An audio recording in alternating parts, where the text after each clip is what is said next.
Hello everyone, my name is Chandan Kumar Gupta, आपका CK sir. और आज मैं आपके सामने डिस्कस करने वाला हूं एएनटीएस पार्ट टेस्ट 7 जो आपका हुआ है एएनटीएस का, उसका फिजिक्स का पेपर क्या था, उसका सॉल्यूशन हम लोग देखेंगे। आपने कैसे किया, क्या किया, एक बार आप लोग चेक करेंगे। ठीक है, so let us start with question number 1।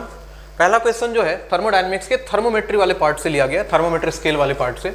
बोल रहा है कि if a thermometer reads freezing point of water as 20 degree Celsius and boiling point as 150 degree Celsius. देखना क्वेश्चन नंबर 1 बोल रहा है कि फ्रीजिंग पॉइंट जो है वो कितना है 20 डिग्री और बॉइलिंग पॉइंट जो है ये कितना है 150 डिग्री।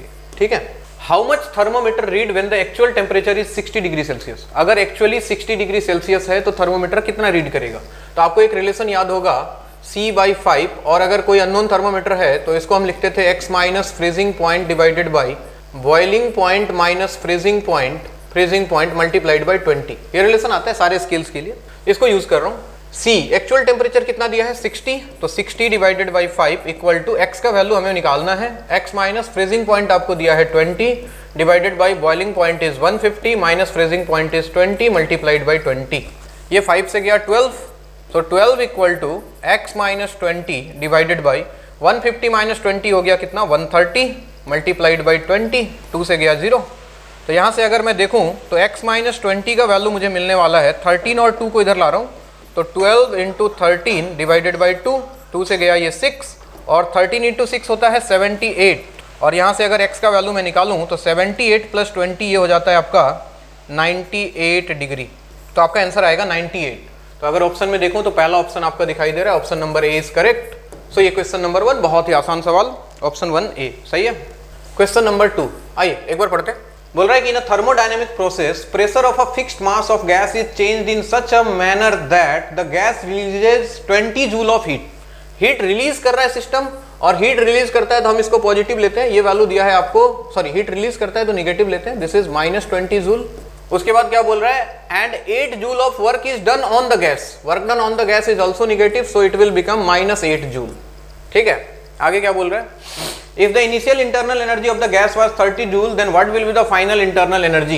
initial internal energy आपको दिया है 30 जूल। तो एक काम करते हैं, first law of thermodynamics apply कर रहा हूं मैं, फर्स्ट लॉ ऑफ थर्मोडायनेमिक्स जो कि बोलता है Q equal to W plus delta U। Q का वैल्यू माइनस 20 है, W का वैल्यू माइनस 8 है, प्लस डेल्टा U। यहाँ से सबसे पहले मैं डेल्टा U निकाल लेता हूँ, तो डेल्टा U का वैल्यू आ जाएगा minus 20 plus 8 that is minus 12 joule. And delta U को मैंने लिखा U final minus U initial equal to minus 12। So आपको इनिशियल दिया हुआ था, U फाइनल निकालना है, तो U final minus U initial के जगह पे आ गया कितना 30 इक्वल टू माइनस 12।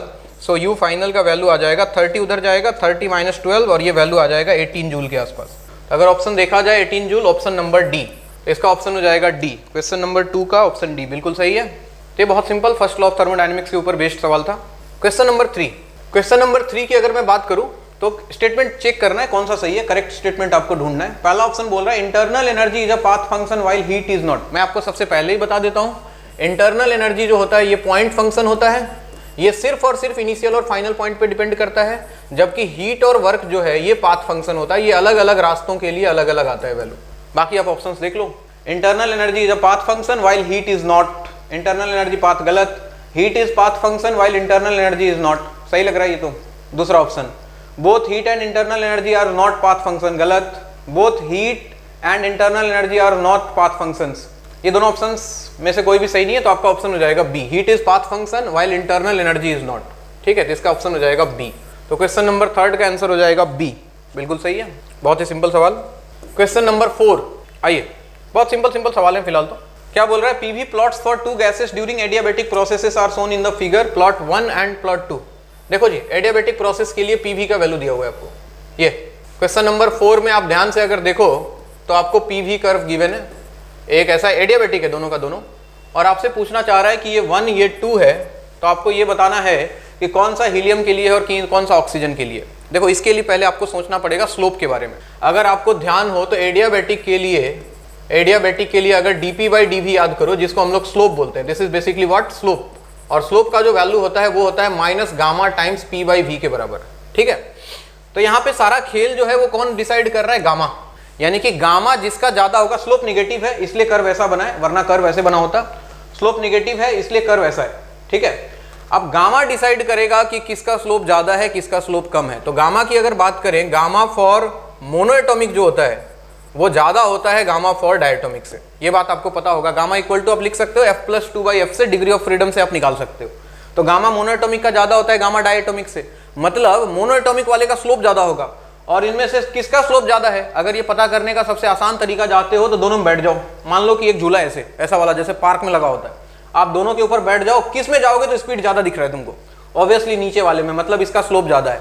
और अगर इसका स्लोप ज्यादा है तो दिस इज फॉर मोनोएटॉमिक, और मोनोएटॉमिक कौन दिख रहा है आपको, हीलियम, और ऊपर वाला कौन हो जाएगा, डायटोमिक, दैट इज O2। यानी कि 1 जो है वो O2 के लिए है और 2 जो है वो हीलियम के लिए है। तो इसमें पूछा क्या था भाई, एक बार सवाल फिर से पढ़ना पड़ेगा। प्लॉट 1 एंड 2, 1 किसका 2 किसका, ठीक है। तो 1 हो गया O2 और 2 हो गया किसका, हीलियम। तो O2 एंड हीलियम, इसका आंसर हो जाना चाहिए option number B. Question number 4 का आंसर बी बिल्कुल सही है, ठीक है। बहुत सिंपल कहानी, ये रिलेशन आपको ध्यान होना चाहिए। कभी कभी आपको इसमें एडियाबेटिक और आइसोथर्मल के बीच में डिफरेंस पूछ लेता है। अगर आपको शायद पता हो, स्लोप dp/dv फॉर आइसोथर्मल जो आता है वो -p/v के बराबर आता है। अगर ऐसे दो कर्व देके आपको v और p, और आपको बोलता है कि ऐसे एक्सपांड कर दिया, इसमें से बताओ कौन आइसोथर्मल है और कौन एडियाबेटिक है। तो एडियाबेटिक का स्लोप ज्यादा होता है क्योंकि उसमें एक गामा एक्स्ट्रा आता है। तो ऊपर वाला जो होता है वो आइसोथर्मल है और नीचे वाला जो होता है वो एडियाबेटिक होता है। अगर एक्सपांसन हो रहा है तो, अगर कॉम्प्रेशन हो रहा है तो यही कहानी उल्टा हो जाएगा, यानी कि ऊपर चला जाएगा एडियाबेटिक और नीचे चला जाएगा कौन, आइसोथर्मल। आई होप कि आपने ये चीज बहुत अच्छे से पढ़ा होगा, मैंने तो पढ़ाया है क्लास में, आपका पता नहीं मुझे। Let's move to question number 5। ये बोल रहा है कि a perfect gas is found to obey the relation PV⁵2। देखो ये फिर से एडियाबेटिक की तरफ इशारा कर रहा है, PV⁵2 इक्वल टू कांस्टेंट, और एडियाबेटिक का कहानी होता था PV⁻γ इक्वल टू कांस्टेंट। मतलब आपके लिए गामा का वैल्यू दिया हुआ है कितना, 3/2, पहला चीज पता लग गया, ठीक है। आगे बोल रहा है if such a gas initially at temperature T is compressed to half of its initial volume then its final temperature will be. अच्छा, टेम्परेचर और वॉल्यूम का रिलेशन भाई, टेम्परेचर और वॉल्यूम का रिलेशन होता है Tv⁻γ -1 equal to constant adiabatic के लिए। तो मैं लिख सकता हूं T1V1⁻γ-1 इक्वल टू T2V2⁻γ-1, यानी कि मैं लिख सकता हूं T2/T1 इक्वल टू V1/V2⁻γ-1, ये लिखा जा सकता है। अब इसको सॉल्व करो, कितना वॉल्यूम कर दिया है, half of its initial volume, मतलब अगर V1 का वैल्यू V था तो V2 का वैल्यू जो है वो V/2 हो चुका है, और गामा हम निकाल चुके हैं, कितना है 3/2 - 1, तो ये V गया, तो ये बन जाएगा कितना 2 3/2 - 1 इज व्हाट 1/2। ये किसका वैल्यू है T2/T1, और T1 का वैल्यू आपको T दिया है, तो T2 का वैल्यू कितना आ जाएगा, T2 का वैल्यू आ जाएगा T इंटू 2⁻1/2, ठीक है, T into 2⁻1/2, T into 2⁻1/2 option number C में आपको दिखाई दे रहा है, तो इसका आंसर हो जाएगा सी। क्वेश्चन नंबर 5 का आंसर सी, ठीक है। बिल्कुल एडियाबेटिक का 3 रिलेशन है, एक PV⁻γ इक्वल टू कांस्टेंट, एक Tv⁻γ-1 इक्वल टू कांस्टेंट, और एक होता है प्रेशर और टेम्परेचर का P⁻1 - γ T⁻γ equal to constant. जो भी हो, ये तीनों रिलेशन आपको ध्यान रखना होता है। क्वेश्चन नंबर 6, आपको बोला the efficiency of a Carnot engine. देखो कार्नोट इंजन वाला सवाल, कार्नोट इंजन का इफिशियंसी पहले बता दूं 1 - T2/T1, जहां पे T2 जो होता है ये सिंक का टेम्परेचर है और T1 जो है ये सोर्स का टेम्परेचर है। अब सवाल पढ़ते हैं। The efficiency of a Carnot engine is 50% and temperature of its sink is 500 and temperature of source is kept constant and its efficiency to be raised to 60% then required temperature of sink will be. अच्छा, सबसे पहले efficiency इसका देखिए क्या बोल रहा है, 50% है, 50% मतलब 1/2 इक्वल टू 1 - T2, सिंक का टेम्परेचर दिया हुआ है कितना 500 केल्विन डिवाइडेड बाई T1, यहां से हम सोर्स का टेम्परेचर निकालेंगे, इसको इधर लाया तो 500 divided by T1 equal to 1 - 1/2 हो गया 1/2, तो यहां से T1 का वैल्यू आ गया 500 इंटू 2 कितना 1000 केल्विन के बराबर। ये आ गया किसका टेम्परेचर, सोर्स का टेम्परेचर। अब बोल रहा है कि इफिशियंसी को बढ़ा के 60% करना है, ठीक है, and temperature of source is kept constant, source के टेम्परेचर के साथ कोई छेड़छाड़ नहीं करना है, मतलब T1 का वैल्यू इतना ही रहेगा। तो आपको बताना है कि सिंक का टेम्परेचर कितना होना पड़ेगा, तो हमने फिर से यही फॉर्मूला लगाया 1 - T2/T1, इफिशियंसी हो गया 60%, यानी कि 60/100 इक्वल टू 1 - T2 हमें निकालना है और T1 का वैल्यू यही रखना है 1000। सॉल्व करें, इसको इधर लाओ, तो T2/1000 इज इक्वल टू ये कितना हो गया 3/5, तो 1 - 3/5 ये हो गया 2/5, यानी कि T2 का वैल्यू आ जाएगा 2/5 मल्टीप्लाइड बाई 1000, और 5 से देखो तो ये गया कितना 200, तो T2 का वैल्यू कितना आ रहा है 400 केल्विन, यानी कि सिंक के टेम्परेचर को कहाँ पहुंचाना पड़ेगा 400 केल्विन पे पहुंचाना पड़ेगा। तो ये पूछ रहा था required temperature of sink will be 400 kelvin, so option number C is correct, इसका आंसर हो जाएगा सी। बहुत ही सिंपल सवाल कार्नोट इंजन का, और कार्नोट इंजन और रेफ्रिजरेशन बहुत इंपॉर्टेंट है नीट के लिए, एक ना एक सवाल तो दिखेगा आपको, इसलिए आप अच्छे से जान ले, बहुत सिंपल सा कॉन्सेप्ट है। क्वेश्चन नंबर 7 क्या बोल रहा है, पढ़िए जरा एक बार। बोल रहा है कि 5 gram of steam eight 100 degree Celsius, steam है 5 ग्राम स्टीम, टेम्परेचर है 100 degree Celsius, is passed into 6 gram of ice, 6 gram of ice है कितने टेम्परेचर पे भाई 0 डिग्री सेल्सियस पे। If the latent heat of steam and ice in calorie पर gram R 540 and 80 respectively, ठीक है, देन फाइनल टेम्परेचर कितना होगा। देखो इसको करने का एक आसान तरीका तो क्या है, मान लो कि फाइनल जो है क्या है वाटर है जिसका टेम्परेचर कितना है T डिग्री सेल्सियस है, ठीक। अब इसको भी यहां तक पहुंचा दो, इसको भी यहां तक पहुंचा दो, और आप करो heat loss equal to heat gain. देखना heat loss equal to heat gain, heat loss कौन करेगा स्टीम, हीट गेन कौन करेगा आइस। एक बार हीट लॉस करवाते हैं इससे, सबसे पहले स्टीम 100 डिग्री सेल्सियस पे है, ये हीट लॉस करके बनेगा सबसे पहले पानी 100 डिग्री सेल्सियस पे, फेज चेंज होगा, यानी कि ml 5 into latent heat of steam दिया हुआ है 540, ये बन गया 100 डिग्री वाटर। अब 100 डिग्री वाटर का टेम्परेचर घट के जाएगा कहाँ T डिग्री सेल्सियस तक, तो ms डेल्टा T, मास हो गया 5, specific heat of water 1, and delta T कितना हो जाएगा भाई 100 माइनस T, ठीक है बात, ये कहानी। उसके बाद देखो यहाँ पे आ जाओ, इसको हीट मिलेगा और ये हीट लेके जाएगा T डिग्री सेल्सियस वाटर तक, तो इसको हीट दो सबसे पहले आइस बनेगा, पानी फेज चेंज होगा ml, यानी कि 6 इंटू लेटेंट हीट हो गया 80, अब ये बन गया 0 डिग्री पानी, 0 डिग्री से गया T डिग्री, तो m specific heat of water 1 और डेल्टा T हो जाएगा कितना T माइनस 0। तो अगर ध्यान से देखो आप इसको सॉल्व करो अगर, तो कितना आ गया ये 5 इंटू 540 प्लस ये हो गया कितना 500 minus 5T is equal to 80 into 6 कितना हो गया भाई 480 और प्लस 6T, सही है, 6T प्लस 5T, उधर जाके बन गया ये 11T इक्वल टू, ये इसको मल्टीप्लाई कर रहा हूँ 0 0 2700 और प्लस 500, ये हो गया एक्चुअली 3200, ये कितना हो गया भाई 27 प्लस 5, ये हो गया 3200, और इधर से आया माइनस कितना 480, और 32 माइनस यहाँ से टेम्परेचर अगर निकालो, इसको सब्ट्रैक्ट करो तो ये हो गया 02720 ऐसा कुछ आ रहा है, डिवाइडेड बाई 11, और इसका वैल्यू निकाल के देखो अगर आप, तो आपको मिलता है, देखो ये टेम्परेचर जो है 100 से ज़्यादा है, ग्रेटर देन 100 डिग्री सेल्सियस आ रहा है ना। अब यहाँ पहुँचने के बाद दो कंक्लूजन निकलता है कि अगर आपका टेम्परेचर 100 डिग्री सेल्सियस से ज़्यादा आ जाए या फिर आपका टेम्परेचर 0 डिग्री से कम आ जाए, क्योंकि हमने माना है वाटर कितने पे T डिग्री सेल्सियस पे, तो अगर टेम्परेचर 100 से ज़्यादा आ रहा है तो ना तो 100 से ज़्यादा पे पानी एग्जिस्ट करेगा और ना 0 से कम पे पानी एग्जिस्ट करेगा। इसका मतलब क्या है कि अगर टेम्परेचर आपका 100 से जा रहा है मतलब सिस्टम में पानी भी है और साथ में साथ क्या है स्टीम भी है, और दोनों सेम टेम्परेचर पे, कितने टेम्परेचर पे 100 डिग्री सेल्सियस। तो इसका एक छोटा सा तरीका है, क्या तरीका है सर, अगर कभी आपको सॉल्व करते टाइम टेम्परेचर 100 से ज़्यादा मिल जाए तो आप फाइनल टेम्परेचर जो होगा सीधा आप 100 डिग्री सेल्सियस टिक करोगे, यानी कि इसका आंसर तो हो जाएगा 100 डिग्री सेल्सियस। और कुछ पूछा नहीं है, और कुछ पूछता तो मैं गहराई में जाता, कितना पानी है कितना स्टीम है ये भी निकाल सकते हैं, लेकिन फाइनल टेम्परेचर इसका 100 डिग्री सेल्सियस ही होगा, इसका आंसर होगा बी। अगर सॉल्व करते टाइम मेरा आंसर 100 से कम मतलब 0 से कम आ जाता, -20 -30 डिग्री सेल्सियस आ जाता, तो मैं क्या समझता कि सिस्टम में आइस भी है और पानी भी है, यानी कि फाइनल टेम्परेचर इस बार 0 डिग्री सेल्सियस रहेगा। लेकिन हमारा टेम्परेचर 100 से ऊपर आया है, so final temperature will B 100 degree Celsius, क्योंकि उसके बीच में यहाँ पे और कोई ऑप्शन आपको दिखाई नहीं दे रहा है। बात समझ में आ रही है? तो 7 का आंसर हो जाएगा आपका बी। क्वेश्चन नंबर 8, आइए क्वेश्चन नंबर 8 के पास चले। ये देखो हीट कंडक्शन का सवाल।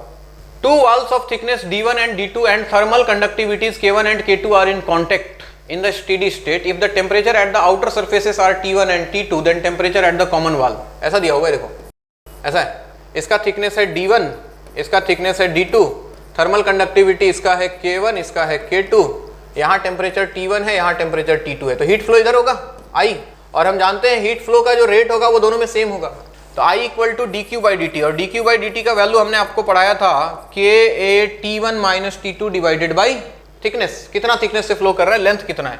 तो मान लो कि कॉमन एंड का जो टेम्परेचर है वो T है, लेट अस अज्यूम, तो इसके लिए अगर मैं रेट ऑफ हीट फ्लो या फिर हीट करंट का वैल्यू लिखूं तो मैं क्या लिखूंगा, K मतलब कितना K1, एरिया दोनों का सेम है, A ले लेते हैं, T1 minus T divided by इसका थिकनेस कितना D1, and this must be equal to heat current का वैल्यू दोनों में सेम स्टेडी स्टेट पे, तो इसके लिए मैं लिखूंगा K2 एरिया सेम है, T minus T2 divided by इसका थिकनेस कितना है D2।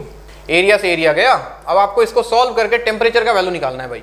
D2 को इधर ले आओ तो ये बनेगा K1 D2 into T1 minus K1 D2 into T।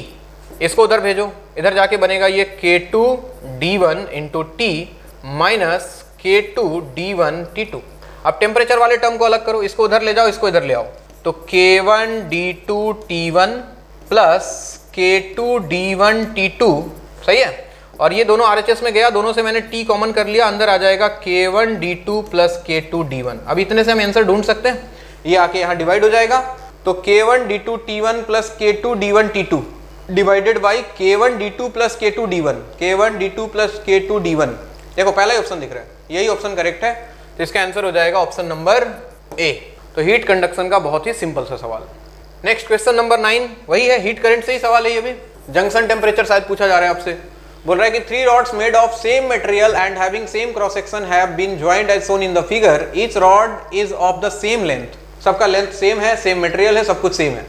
Left end are maintained at 0 degree Celsius और इधर टेम्परेचर है 90। देखो जंक्शन लॉ की बात कर लो सबसे पहले। तो जंक्शन लॉ, अगर 3 रॉड है ऐसा, अगर जंक्शन का टेम्परेचर Tm मान लो, इसका टेम्परेचर T1, इसका टेम्परेचर T2, इसका टेम्परेचर T3, इसका रेजिस्टेंस R1, इसका रेजिस्टेंस R2, इसका रेजिस्टेंस R3। ये चीज हम हीट करंट में भी पढ़ते हैं, मतलब करंट इलेक्ट्रिसिटी में।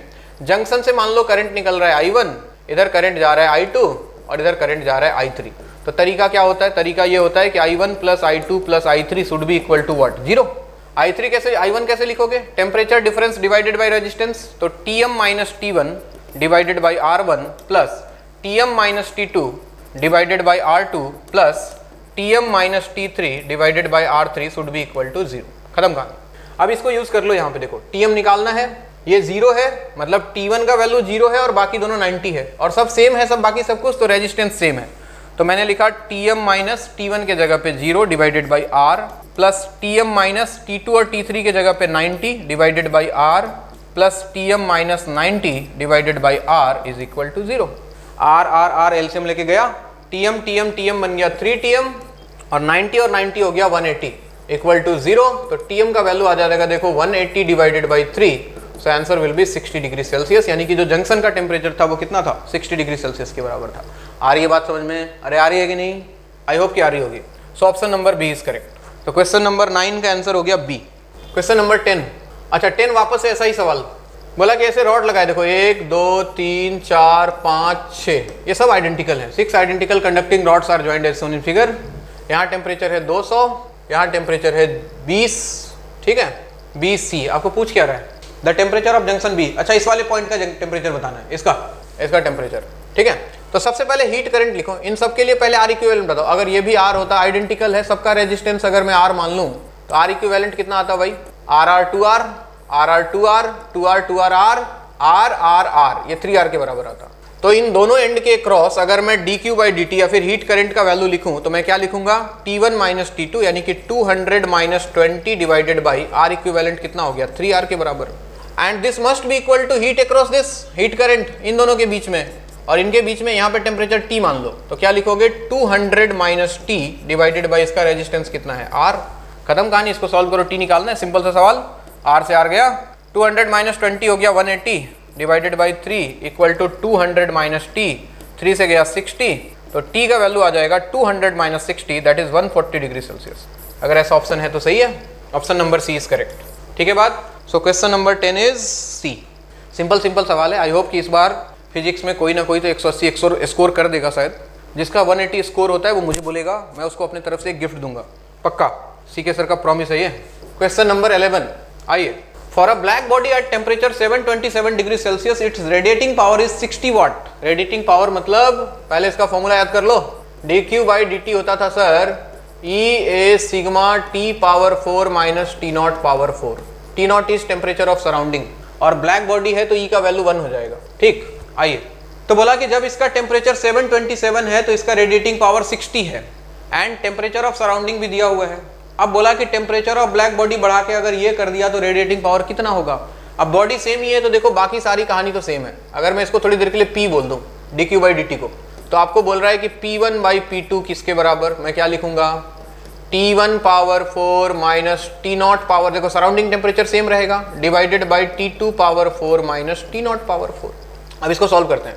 तो P1 by P2 equal to T1, पहले टेम्परेचर कितना था, अच्छा टेम्परेचर को केल्विन में रखना है, ध्यान रहे, 727 प्लस 273 करोगे तो ये 1000 हो जाएगा, तो ये बन गया 1000 to the power 4 minus surrounding है 227 प्लस 273 करोगे तो ये 500 हो जाएगा, 500 पावर 4 डिवाइडेड बाई, बाद में टेम्परेचर 1227 लेके गया है, तो 1227 plus 273 it will come around 1500 power 4 minus surrounding तो सेम ही रहेगा। अब लोग बोलेंगे सर इसको सॉल्व कैसे करें, कोमा में चले जाएंगे आप, तो डरने की जरूरत नहीं है, थोड़ा दिमाग लगाओ। दोनों से 500 टू दी पावर 4 कॉमन कर लो, यहाँ देखो क्या बचेगा, यहाँ बचेगा 2 टू दी पावर 4, यहाँ बचेगा 1, नीचे से भी 500 टू दी पावर 4 कॉमन कर लो, तो यहाँ बचने वाला है 3 टू दी पावर 4 माइनस 1, ये दोनों तो कैंसिल हो गया, देखो आसान बन गया। तो P1 बाई P2 का वैल्यू कितना आ गया भाई, ये हो गया 16 माइनस 1, 16 माइनस 1 ये हो गया 15, और ये हो गया तुम्हारा 3333, 81 माइनस 1 यानी कि 80।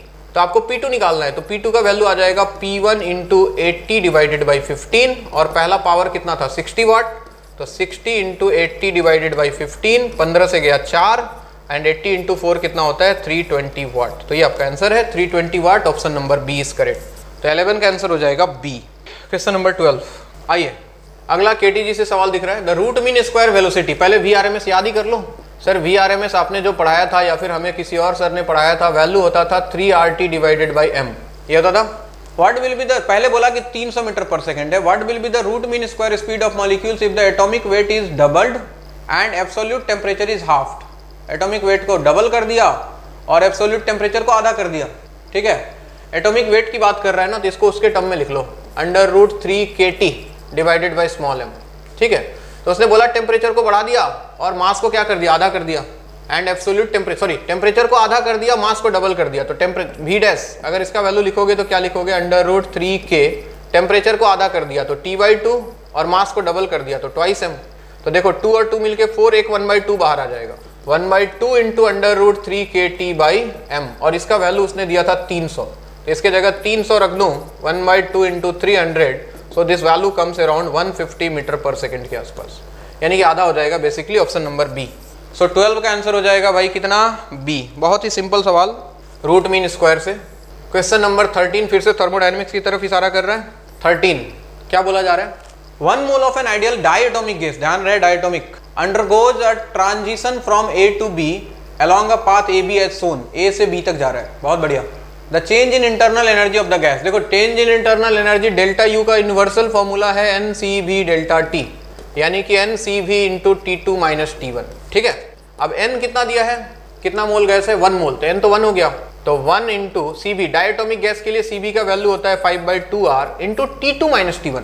अब यहाँ पे निकालना पड़ेगा टेम्परेचर, देखो A से B गया, B पे आपको वॉल्यूम दिया है और प्रेशर दिया है, तो PV equal to NRT use कर सकते हो। तो B पे अगर हम PV equal to NRT use करते हैं और यहाँ से टेम्परेचर निकालने की कोशिश करें तो वैल्यू आएगा PV/NR, N का वैल्यू 1 है यानी कि PV/R। तो B पे टेम्परेचर कितना हो जाएगा, प्रेशर कितना हो गया B पे, देखो 2, और वॉल्यूम कितना है 6, अच्छा ध्यान रहे किलो पास्कल में, तो 2 इंटू ये 10⁻³ में है ना, चलो किलो में कर देंगे आंसर, किलो जूल में आ जाएगा। तो 2 इंटू वॉल्यूम कितना हो गया 6 डिवाइडेड बाई कितना R, और T1 यहाँ पे कितना हो जाएगा, प्रेशर हो गया 5, वॉल्यूम हो गया 4, तो 5 इंटू 4 डिवाइडेड बाई R, ये रहा कहानी। यानी कि 5R/2 multiplied by 12/R minus 20/R, 12 minus 20 होता है -8/R, R से R फरार, 2 से गया 4, 4 और 5 हो गया 20, लेकिन माइनस के साथ और एक किलो भी है, तो -20 किलो जूल, और ऐसा आंसर मुझे ऑप्शन ए में दिखाई दे रहा है। तो मेरे हिसाब से तो आंसर ए हो जाएगा 13 का। मैं आंसर की चेक करते चल रहा हूँ साथ में, तो 13 का आंसर ए सही है, क्योंकि हर बार ऐसा होता है कुछ ना कुछ गड़बड़ हो ही जा रहा है, एक आध आंसर कभी गलत हो जाता है, आंसर की में प्रॉब्लम हो जाता है, तो आई एम ट्राइंग कि इस बार एकदम सब कुछ सही रहे। देखते हैं क्वेश्चन नंबर 14 तो शायद थ्योरेटिकल सवाल है, तो पढ़ के कर दोगे आप। बोल रहा है कि एवरेज काइनेटिक एनर्जी याद कर लो, काइनेटिक एनर्जी होता है इंटरनल एनर्जी, काइनेटिक एनर्जी मतलब क्या, internal energy F/2 NRT, temperature के प्रोपोर्शनल होता है, ध्यान रखना, proportional to pressure of gas गलत, inversely proportional to volume of gas गलत, inversely proportional to absolute temperature of gas गलत, proportional to absolute temperature of gas, option number D. तो 14 का आंसर हो जाएगा डी, ठीक है। F/2 NRT आपने पढ़ा होगा, F is degree of freedom. Question number 15 गया रेडिएशन की तरफ। Assuming the sun to have spherical outer surface of radius R. सूरज भगवान नहीं, इनको चाचा बोलते हैं। सूरज को चाचा बोलते हैं, चंदा को मामा बोलते हैं और धरती को माता बोलते हैं। हमने एक ऐसा रिलेशन बना दिया है। बहुत बढ़िया सर, मजाक मत करो, सवाल पे ध्यान दो। बोला कि sun have spherical outer surface of radius R, इसका रेडियस आर है एंड ब्लैक बॉडी जैसा बिहेव कर रहा है। Surface temperature T degree Celsius मतलब T + 273 केल्विन इसका टेम्परेचर है। तो पावर रिसीव बाय, अच्छा सोलर कांस्टेंट की बात कर रहा है कि सन जो है जिससे एनर्जी आ रहा है वो अर्थ पे, ठीक है, किसी डिस्टेंस r पे यूनिट एरिया पे कितना आएगा। सबसे पहले देखो यहाँ से जो एनर्जी निकला हर डायरेक्शन में, सबसे पहले इसकी बात कर लें, ठीक है। dq/dt का वैल्यू होता है अकॉर्डिंग टू स्टीफन्स लॉ का कहना था E a sigma T power 4 के बराबर होगा। Energy emitted per unit time, E तो 1 है, ब्लैक बॉडी है, और इसका सरफेस एरिया हो जाएगा 4πr² into sigma into T के जगह पे आ जाएगा T + 273 पावर 4 इसके बराबर। मुझे चाहिए पर यूनिट एरिया भी। अब यहां से अगर r डिस्टेंस पे आप देखो, r डिस्टेंस किसी यूनिट एरिया पे, तो ये एनर्जी कितने एरिया में फैला हुआ है, ये पूरे स्फेयर में फैला हुआ है एनर्जी। और ये बात मैं आपको क्लास में न जाने कितनी बार बता चुका हूं, ये पूरे स्फेयर में फैला हुआ है। तो अगर मुझे dq/a/dt लिखना है, dq/a/dt जिसको हम लोग सोलर कांस्टेंट या फिर पावर के नाम से भी जान सकते हैं यहाँ पे, तो इस पूरे एनर्जी को डिवाइड कर दो इस पूरे स्फेयर के एरिया से, यानी कि ये बन जाएगा 4πr² sigma T + 273 power 4 divided by 4π capital R²। 4π से 4π गया, ये वैल्यू आएगा R² sigma T + 273 power 4 divided by R²। ऐसा ऑप्शन आप ढूंढ लो, आपका आंसर हो जाएगा R² sigma T + 273 power 4 divided by R²। Option number C. ये तो डायरेक्ट एक्सप्रेशन मैंने क्लास में भी लिखा रखा है, जिन्होंने क्लास अच्छे से किया होगा उनको पता होगा। इसका आंसर हो गया सी। आगे बढ़ते हैं क्वेश्चन नंबर 16 की तरफ। 16 ऐसा लग रहा है जैसे न्यूटन्स लॉ ऑफ कूलिंग का सवाल है। Again very important. A body cools from 80 to 15 5 minute. 80 से 50 जा रहा है भाई, कितने में? 5 मिनट में। फॉर्मूला याद दिला दूं? फॉर्मूला होता है T1 - T2 divided by T equal to K times T1 + T2 divided by 2 - T0। Newton's law of cooling, average analysis. तो यहाँ पे क्या लिखोगे आप? 80 - 50 divided by 5 is equal to K times 80 + 50 divided by 2 minus what is surrounding temperature 20 degree Celsius. तो यहाँ 20 आ गया। 80 - 50 30 by 5 हो गया 6 इक्वल टू K इंटू 80 + 50 हो गया 130 बाई 2 65 65 - 20 45। 3 से गया 2, 3 से गया 15, तो K का वैल्यू मिल गया आपको 2/15। अभी सवाल बाकी है, खत्म नहीं हुआ है। ये कंडीशन था K निकालने के लिए। अब फिर से बोला कि calculate time taken to cool from 60 to 30। ठीक है, अब 60 से 30 लाना है और टाइम निकालना है। T का वैल्यू फिर से ये लगा रहा हूँ, 60 - 30 डिवाइड बाई T फाइंड करना है इस बार, इक्वल टू K का वैल्यू आ गया कितना 2/15 into 60 + 30 divide by 2 minus surrounding temperature same है 20।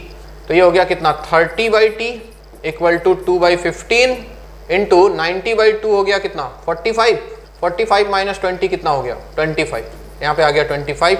5 से गया 3, 5 से गया 5 और 2 मिलके ये 0 को खा गया। तो T का वैल्यू देखो 3 और 3 कितना आ गया 9 मिनट के आसपास। तो जिस ऑप्शन में 9 दिया है वो सही है, यानी कि option number A is correct. 16 का आंसर ए सही है। क्वेश्चन नंबर 17 थोड़ा सा अच्छा सवाल है ना। अभी तक हम जितने भी सवाल किए ऑलमोस्ट सब आपका देखा हुआ सवाल होगा, अगर आपने ठीक से हीट एंड थर्मोडायनेमिक्स पढ़ा होगा तो, और नहीं तो फिर मैं क्या ही कर सकता हूँ, आप ही बताओ। मैं तो बस पढ़ा ही सकता हूँ, है कि नहीं? पढ़ाना तो आपका काम है। सिर्फ पढ़ाने से रिजल्ट नहीं होता है। मैं तो अपना काम कर दूंगा, 100% कर दूंगा, लेकिन उसको बार बार रिवाइज करना। अगर तुम उसको एग्जाम तक याद नहीं रख पाते हो तो सब पढ़ना बेकार हो जाएगा। सो अभी भी वक्त है, 2 महीने टाइम है, जम के रिवाइज करो। 2 महीने में एक चैप्टर को कम से कम 6 से 7 बार रिवाइज कर जाओ। तुम्हारा सिलेक्शन कोई रोक नहीं सकता, याद रखना। और नहीं किया तो तुम्हारा रिजेक्शन भी कोई रोक नहीं सकता, ये भी याद रखना। मैं बहुत सीधा आदमी हूं ना, साफ साफ बोल देता हूं, बुरा मत मानना। आ जाओ, क्या बोल रहे देखो। Figure below shows 2 paths that may be taken by a gas to go from state A to state C. A से सी तक जाना है, ठीक है, और 2 रास्ते लिए उसने। पहले गया ए से बी, बी से सी, फिर एक बार सीधा ए से सी गया।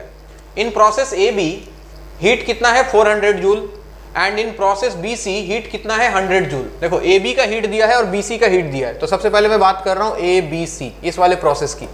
इस वाले प्रोसेस के लिए अगर हीट लिखूं तो हीट का वैल्यू कितना आ जाएगा A B plus B C, यानी कि 400 + 100, ये आ गया वैल्यू कितना 500 जूल हीट।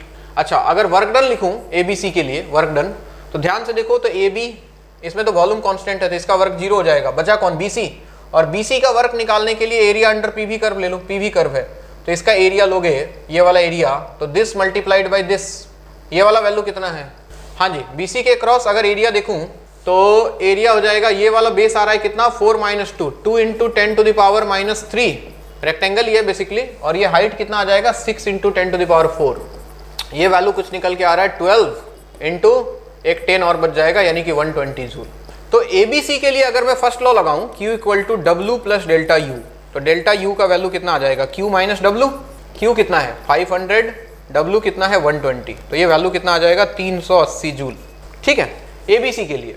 अब आ जाओ AC के लिए, A से C एक दूसरा रास्ता भी है, उसके लिए क्या बोला, the heat absorb by the system in the process AC, AC के लिए हमको हीट निकालना है। अब एक बात ध्यान से सुनना, AC के लिए हीट निकालना है, हीट के लिए फॉर्मूला होगा Q = W + ΔU, ठीक है बात।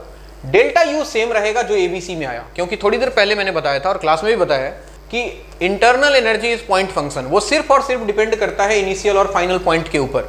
हमें इससे घंटा फर्क नहीं पड़ता है कि हम A से B, B से C गए या फिर A से C गए या फिर कोई और रास्ते से घूम के C पे गए। डेल्टा U का मतलब energy of C minus energy of A, और ये वैल्यू सेम रहेगा, यानी कि ये वाला क्वांटिटी जो है ये इस प्रोसेस में काम आ जाएगा। अब रही बात W की, तो W कैसे निकालेंगे भाई, इसके लिए again PV curve, area under the curve निकाल लो। तो वर्क डन क्या लिखोगे, वर्क डन लिखोगे हाफ इंटू सम ऑफ, देखो ध्यान से एक ट्रेपीजियम बन रही है, ये वाला trapezium, sum of parallel sides, parallel side ये हो गया 2 × 10⁴ प्लस ये हो गया कितना 6 × 10⁴ multiplied by distance between them 4 - 2 यानी कि 2 × 10⁻³ और ये वर्क डन देखो अगर तो ये आ गया 6 + 2 कितना हो गया 8 × 10⁻³ गया 10, ये आता है 80 जूल के आसपास। और अगेन ये वाला रिलेशन लगा दो तो Q = आ जाएगा, W का वैल्यू हो गया 80 और डेल्टा U ये वाला यूज कर रहा हूँ 380, तो ये वैल्यू आ जाएगा कितना 380 और 80 हो गया कितना 460 जूल 460, और ऑप्शन में देखा जाए तो बिल्कुल ऑप्शन बी इशारा कर रहा है 460 जूल की तरफ, तो इसका आंसर हो जाएगा ऑप्शन नंबर बी। ठीक है, थोड़ा सा बढ़िया सवाल, थोड़ा सा इसका मुझे आइडिया भी देना था आपको कि किसी भी रास्ते से जाओ चेंज इन इंटरनल एनर्जी पे कोई फर्क नहीं पड़ने वाला है। 18 क्या बोल रहा है जरा ध्यान से पढ़ते हैं एक बार। बोल रहा है monoatomic gas is suddenly compressed. देखो ये वर्ड जैसे आ जाए ना सडनली, बताया था क्लास में, अगर कुछ भी प्रोसेस सडन हो रहा है मतलब वो एडियाबेटिक प्रोसेस की तरफ इशारा कर रहा है, यानी कि प्रोसेस एडियाबेटिक है। तो बोल रहा है कि compressed to 1/8 of it initial volume adiabatically the ratio of final pressure. अच्छा, प्रेशर और वॉल्यूम का रिलेशन पूछना चाह रहा है, और हम जानते हैं प्रेशर वॉल्यूम में रिलेशन होता है PV power gamma equal to constant के बराबर। So I can write P1 V1 power gamma equal to P2 V2 power gamma. ठीक है, तो मैं क्या लिखूंगा P2 by P1 equal to V1 by V2 power gamma. सही है, V1 कितना था, V1 को अगर V मान लें तो V2 कितना है 1/8 V, यानी कि V/8 पावर गामा। गामा का वैल्यू आपको दिया है 5/3। सही है बात, तो कितना हो जाएगा, ये V से V गया 8 पावर 5/3, 8 को लिखा 2Q पावर 5/3, 3 से 3 गया 2 पावर 5 होता है 32। तो ratio of final pressure to initial pressure हो जाएगा कितना 32 के बराबर। Option number D is correct. ठीक है बात, ओके।